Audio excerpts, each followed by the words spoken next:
சமூக வலைதளங்கள்லலாம் நம்ம வந்து ஆல்ஃபா மேல் அப்படிங்கிற வார்த்தைய கேள்விப்பட்டிருப்போம். ஆனா ஆல்ஃபா மட்டும் இல்லங்க. அந்த மாதிரி 6 டைப்ஸ் இருக்காங்க. என்னென்னன்னு சொல்றேன். முதல்ல வந்து ஆல்ஃபா மேல். ஆல்ஃபா மேல் அப்படிங்கிறவங்க ஸ்ட்ராங்கா இருப்பாங்க, கான்ஃபிடென்ட்டா இருப்பாங்க.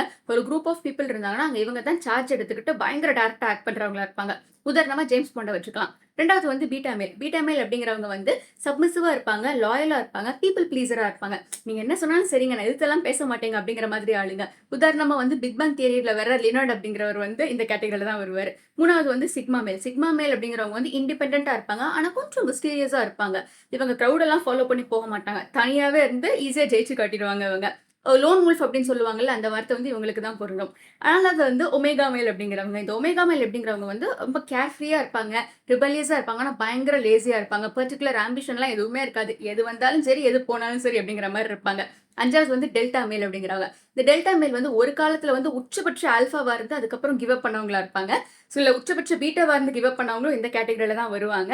இவங்க வந்து ஒரு மாரி ஒரு குவைட் வொர்க்கர் அப்படின்னு சொல்லலாம். 6வது வந்து காமா மேல். காமா மேல் அப்படிங்கிறவங்க வந்து ரொம்ப இன்டெலிஜென்ட்டா இருப்பாங்க. ரொம்ப இன்ட்ரோஸ்பெக்டிவாவும் இருப்பாங்க. ஆனா வந்து அப்பப்ப இவங்களுக்கு வந்து ஒரு மாரி வேலிடேஷன் குடுத்துக்கிட்டே இருக்கணும். இதுல நீங்க எந்த கேட்டகரில வருவீங்க?